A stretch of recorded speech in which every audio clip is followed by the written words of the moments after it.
Good afternoon, everyone, and welcome to today's live episode of Langer at the Mic, where we will be previewing NFL Week 9. And some unfortunate news right off the bat. Unfortunately, our usual guest, Ryan Silver, is not here today. He is not available, and that's why we didn't do the show yesterday. But the good news is we have a lot of good news today. He did send me his picks, so I will be able to cover them in the show today. And also a lot of interesting news. As you can see right now, we actually have a new microphone set up. So I still have to review, maybe do a couple of edits to the audio, but at least the quality I'm hoping will be much, much, much better for all of our shows going forward. And I'm also, as you could tell right now, we're on Twitter live as well. I'm going to try to do a simulcast live on Twitter and live on YouTube as well. So unfortunately on Twitter, you can't really hear the microphone as well. But yeah, something I want to try to do for all of my live shows going forward. So and as usual, if you enjoy my content, give me a follow here on Twitter at Mike Langer. You can also subscribe to my YouTube channel at Langer at the Mic, and give a big thumbs up on my videos, of course. So yeah, so let's get right in. Oh yeah, one more thing before we do get started. As you could tell, I'm growing a little bit of a Movember here going on, and I've been honestly doing I really thank everyone that has contributed so far to my fundraiser. Obviously, I'm raising funds for not only men's mental health awareness, but also towards suicide prevention programs, and also for testicular and prostate cancer research. And so far, I've raised $479. So I'm looking to get above the $500 mark today. And I'd really appreciate any contribution. All contributions counts. And again, I really appreciate it. So let's get right into our NFL Week 9 preview, starting obviously with last night's game between the Green Bay Packers and 49ers. I think let's just pretend that we chose the Packers in that one, because with the Niners down Jimmy Garoppolo, down George Kittle, it was all Green Bay the whole way through, and they got their revenge for after last year's NFC Championship game loss. So yeah, just honestly, Green Bay, after also even a rough game against the Vikings the previous week, Packers just rolled all game yesterday against the Niners, and who got 2 late touchdowns in garbage time, sure, but yeah, it was all Aaron Rodgers and the Green Bay Packers last night. But let's start with the 1 o'clock window here. We have a very interesting matchup here between the Atlanta Falcons and Denver Broncos that could honestly go either way. And this is important also for Cowboys fans out there. And that's another thing. I will be doing a Cowboys-Steelers preview show. There isn't really much to preview, unfortunately, but we'll still do a show anyway and make it fun. But yeah, between the Atlanta Falcons and Denver Broncos, these are the Falcons are basically the Chargers of the NFC, and the Broncos have, I guess, the benefit of playing just back-to-back teams that just find ways to miraculously lose games. But that being said, Falcons at home. I have a feeling that this could be a game that the Broncos actually go up, get a lead, and kind of like that game against the Vikings last year, they will go up, but then the Falcons will come back late and pull a victory at home against the Denver Broncos. So give me the Falcons in this one, and Ryan concurs. He also has the Falcons winning as well. Now going next to the Buffalo Bills hosting the Seattle Seahawks. This is another interesting matchup because that I think could go either way, because you have two really well-coached teams, an up-and-coming Bills team against Russell Wilson, MVP candidate Russell Wilson for the Seahawks. So I would take the Seahawks in this one, honestly. I think that's a safe pick, but Buffalo on the road Buffalo at home can definitely pose problems for the Seattle Seahawks. But then again, the Bills, both defenses have actually been somewhat disappointing, because the Seahawks the Seahawks actually had a really good game against the Niners last week, but I think that was more a testament to how banged up the Niners were. But yeah, this is going to be a very interesting 1 o'clock game. I have the Seahawks. Ryan has the Seahawks as well. And also at 1 o'clock, we have the Baltimore Ravens taking on visiting the Indianapolis Colts in Indy. In this one, again, the Ravens had I feel like the Ravens this year, or even in the last couple of years, they've been a team that's just taken advantage of really inferior opponents. But as soon as they run into a good team, at least this year they've struggled in their loss to Pittsburgh. And in their loss to Kansas City. You could also say that's just a testament to how good the Steelers and the Chiefs are. But in this one, I would take the the Ravens just to take care of the Colts, and Ryan does as well. Just the Colts, again, well coached, good on defense. They could very well upset the Ravens in this one, but I just think that I'm just going to take the Ravens still to take this one against the Colts in Indianapolis. Now, moving on to another very important and relevant game for the Dallas Cowboys in terms of hoping for a top draft pick. We have the Houston Texans visiting the Jacksonville Jaguars. So both teams, I believe, are tied at 1-7 coming into this one, or 1-6. But again, one of them has to win. So that means the Cowboys will have the same. If the Cowboys lose the Steelers, which again, spoiler alert, I'm sure they will, they're going to have an identical record as one of those teams between the Texans and the Jaguars. I feel like the Jaguars, man, also, they ruined everyone's survivor pool with that one win this year against the friggin' Colts in week 1 of this season. And that just, again, ruined everyone's survivor pool, including my own.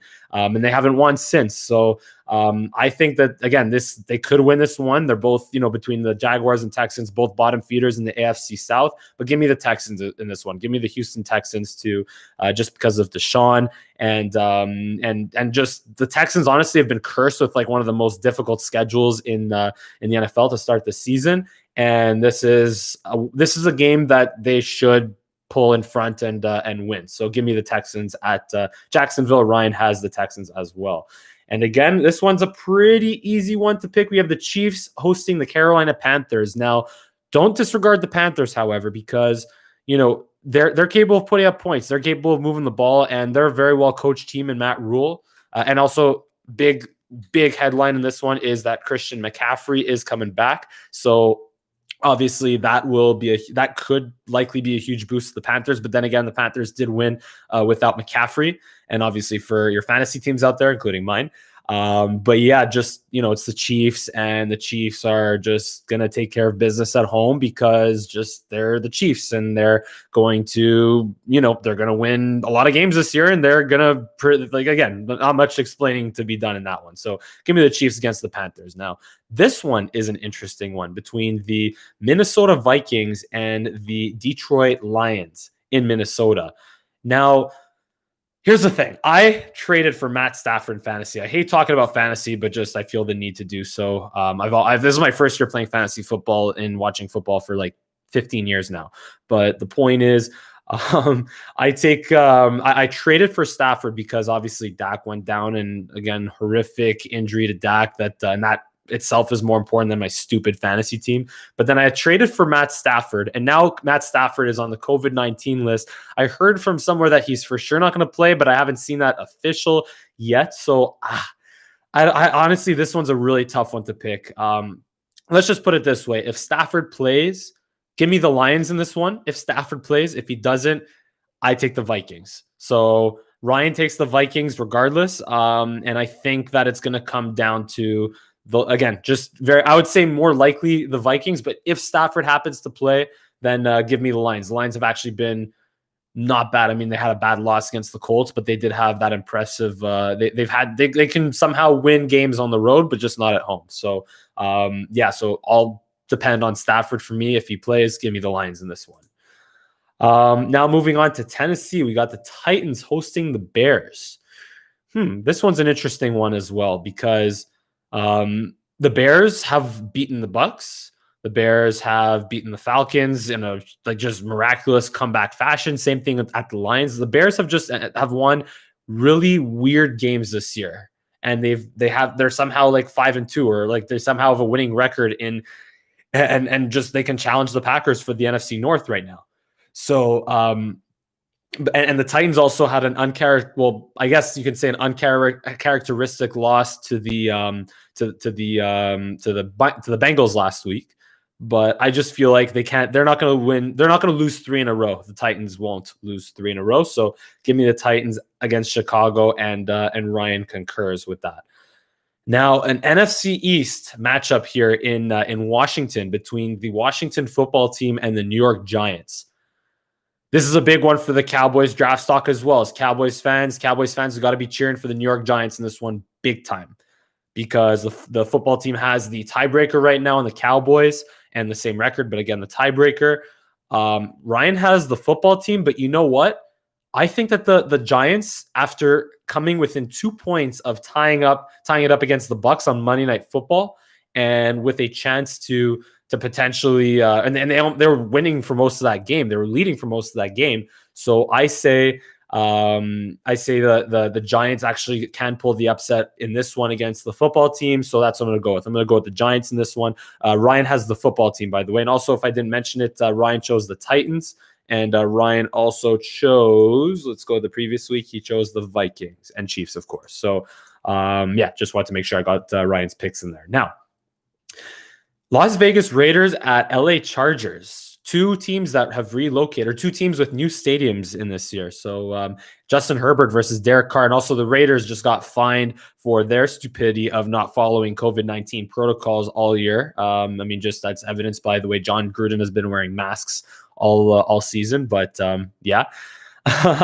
so Ryan has the Raiders winning in this one. But you know what? Like, the Chargers are bound to win one of these games, right? Like with the way Justin Herbert's playing, and like they're like Anthony Lynn is not that bad of a coach, and I know they're down Derwin James, but like they have a decent roster. The Chargers do, so I don't think the Chargers are just. I think the Chargers, they can't lose all games like this. I mean, even the Falcons proved that they could win a couple of games here and there. So I would take the Chargers in this one, even though Ryan has the Raiders winning.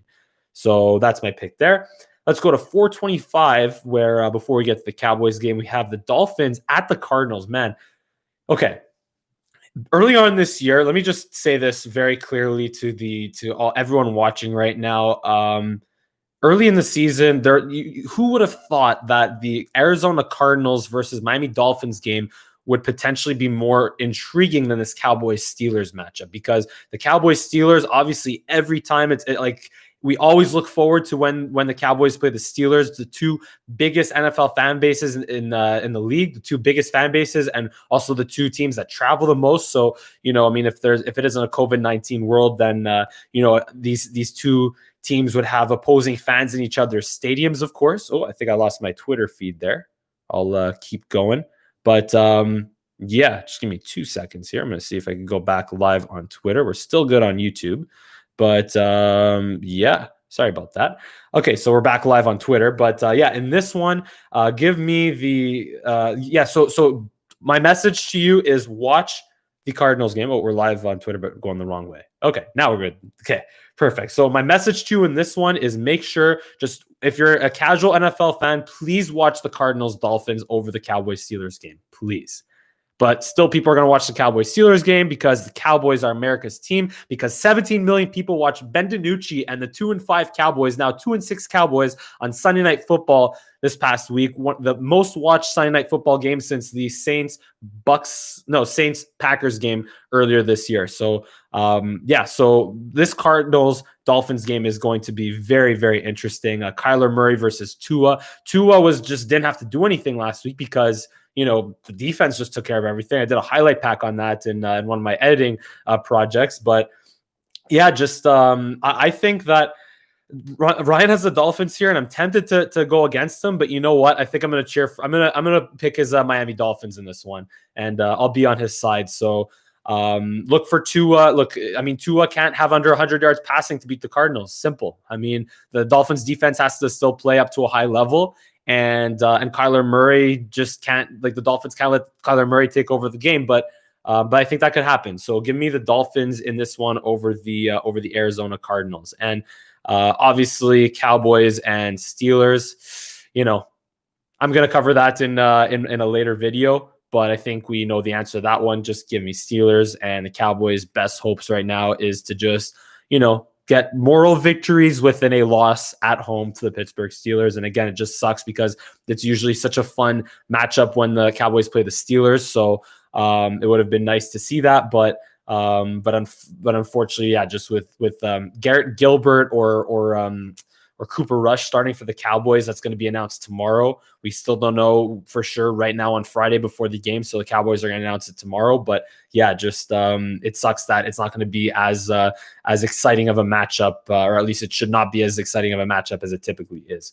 And lastly, or second to last, we have the Sunday night game between the Saints and the Bucks. Ryan obviously has the Steelers as well, but between the Saints and the Bucks, Ryan has the Saints in this one. I'm taking the Bucks just because the Saints, again, they've been solid. They had a big win at Chicago on the road when typically they're not very good road team. They're on the road in this one against at Tampa Bay. But I just think the Bucks, like they were scary in the sense that they almost lost to the Giants last week on Monday. But yeah, I just I think the Bucks are a much better, much different team that they were in week one that when they lost to the Saints at the Superdome in New Orleans. So I think that Tampa is going to have the upper hand in this one. Ryan has the Saints. I got the Bucks in this one. And last but not least, Monday Night Football between the New England Patriots and New York Jets. I'm going to take the Patriots in this one. I mean, look, honestly, you know what? Actually, this could go either way because of how much the Patriots have struggled in recent weeks. So the Patriots are definitely a safe pick, and Ryan has the Patriots. I'm going to take the Pats as well. But if this could be a game that the Jets could win. So we'll see how that goes. Ryan obviously has the Patriots as well. So this has been our NFL Week 9 preview here on Langer at the Mic, live on YouTube, live on Twitter. And if you enjoy my content, as usual, subscribe to my channel, give a big thumbs up on this video. And thank you so much for watching. And we'll see you again actually really soon because we're going to do a Cowboys and Steelers preview. So again, thank you so much for watching and see you again next time.